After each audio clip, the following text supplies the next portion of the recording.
আসসালামু আলাইকুম সুপ্রিয় দর্শক, দেশ বা দেশের বাইরে থেকে যারা আমাদের কৃষিভিত্তিক নিয়মিত আয়োজনগুলো দেখছেন সবাইকে জানাই আন্তরিক শুভেচ্ছা ও অভিনন্দন।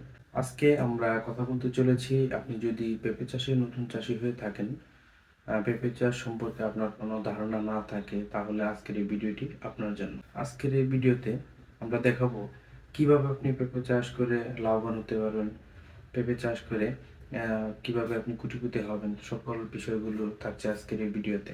পেঁপে হচ্ছে সবজি জাতীয় একটি ফসল। এটি খেতে অনেক সুস্বাদু এবং খুব জনপ্রিয়। এটি পাকা এবং কাঁচা উভয় অবস্থাতেই খাওয়া যায় এবং এতে রয়েছে প্রচুর পরিমাণের গুণসম্পন্ন একটি ফসল এই পেঁপে। সঠিকভাবে পরিচর্যা করতে পারলে পেঁপে একটি লাভজনক ফসল হিসেবে বিবেচিত। আপনারা যারা নতুন পেঁপে চাষি, পেঁপে চাষ সম্পর্কে যাদের কোনো ন্যূনতম ধারণা বলতে নেই, আপনাদের খুব ইচ্ছে পেঁপে চাষ করে লাভবান হওয়ার, পেঁপে চাষের কোনো ধারণাই আপনার নেই, এই নিয়ে আপনি খুব হতাশ, তাহলে ভিডিওটি আপনার জন্য। ভিডিওটি না টেনে সম্পূর্ণ ভিডিওটি দেখার অনুরোধ রইল। ভিডিওটি স্কিপ করলে আপনি ভালোভাবে ভিডিওর সকল বিষয়গুলো বুঝতে পারবেন না। এর আগে বলতে চাই, এখনো যারা আমার চ্যানেলটি সাবস্ক্রাইব করেননি, সবার আগে ভিডিও পেতে চ্যানেলটিকে সাবস্ক্রাইব করুন এবং বেল আইকনটি বাজিয়ে দিয়ে পাশে থাকুন। সুপ্রিয় দর্শক, আপনারা যারা নতুন পেঁপে চাষ করে লাভবান হতে চান, তাদেরকে অবশ্যই কয়েকটি বিষয় মাথায় রেখে এরপর তাদেরকে সামনের দিকে এগিয়ে যেতে হবে। যেমন প্রথম হলো জাত নির্বাচন। জাত নির্বাচন অবশ্যই আপনি আপনার স্থানীয় বাজারে বা আপনার স্থানীয় অঞ্চলে কি ধরনের পেঁপে চাহিদা বেশি রয়েছে, বাজারজাতকরণ কেমন, বাজারজাতকরণের সুবিধা কেমন এবং বাজারজাতকরণের ক্ষেত্রে মুনাফাটা কেমন আসবে, সকল দিক বিবেচনা করে আপনাকে পেঁপের জাত নির্বাচন করতে হবে। দ্বিতীয়ত হলো জমি নির্বাচন।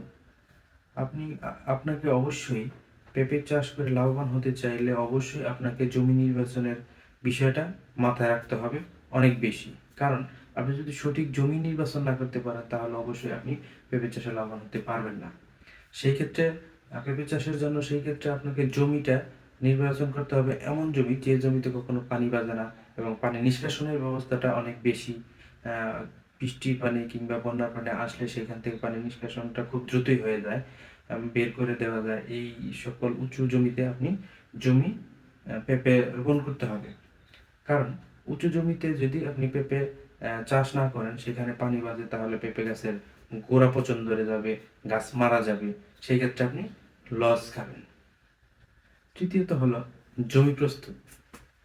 জমি প্রস্তুতটাও অনেক গুরুত্বপূর্ণ একটি বিষয়, যে বিষয় মাথায় অবশ্যই রাখতে হবে। কারণ জমিতে সঠিক পরিমাণের চুন, সঠিক পরিমাণের জৈব সার, সঠিক পরিমাণের আহ, মাটি প্রস্তুতের জন্য সঠিক পরিমাণের সার, কিভাবে জমিটা প্রস্তুত করতে হবে, সেই বিষয়ে আপনাকে অবশ্যই সঠিক একটা ধারণা থাকতে হবে। চতুর্থ হলো চারা রোপণের সঠিক সময় ও চারা রোপণের পদ্ধতি।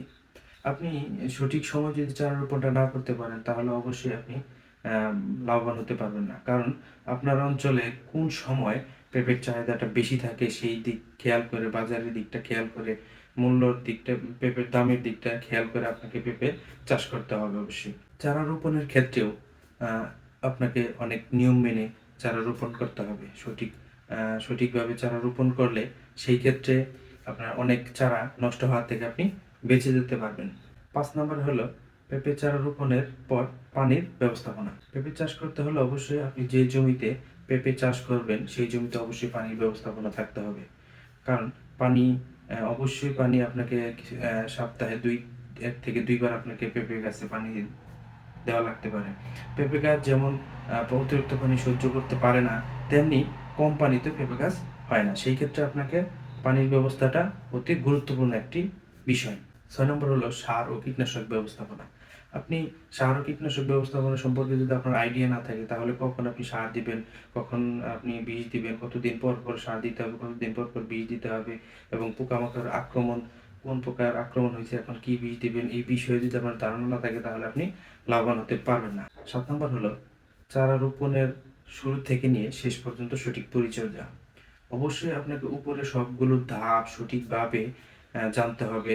জানার পর আপনাকে সেটা সঠিক সময় প্রয়োগ করতে হবে। সকল বিষয়ে যদি আপনার ধারণাই না থাকে, তাহলে আপনি পেঁপে চাষ করতে পারবেন না। উপরে যে 7টি বিষয় রয়েছে, এই বিষয়গুলি যদি আপনি সঠিকভাবে মেনে পেঁপে চাষ করতে পারেন, অবশ্যই আপনি পেঁপে চাষে লাভবান এবং কোটিপতি হওয়া সম্ভব। তাই আপনারা যারা নতুন পেঁপে চাষি, আমি মনে করব এই নিয়মগুলো সঠিকভাবে দেখবেন, সঠিকভাবে জানার চেষ্টা করবেন। সুপ্রিয় দর্শক, অতি শীঘ্রই উন্নত মানের পেঁপের জাত নিয়ে নতুন আরেকটি ভিডিও নিয়ে হাজির হব আপনাদের কাছে। আপনারা যদি এই ভিডিও দেখতে চান তাহলে চ্যানেলটাকে সাবস্ক্রাইব করে পাশে থাকুন। সুপ্রিয় দর্শক, পেঁপে চাষ সম্পর্কে সকল তথ্য জানতে সরাসরি যোগাযোগ করুন ডেসক্রিপশন দেওয়া নাম্বারে। আপনারা সকলে ভালো থাকবেন। আল্লাহ হাফিজ।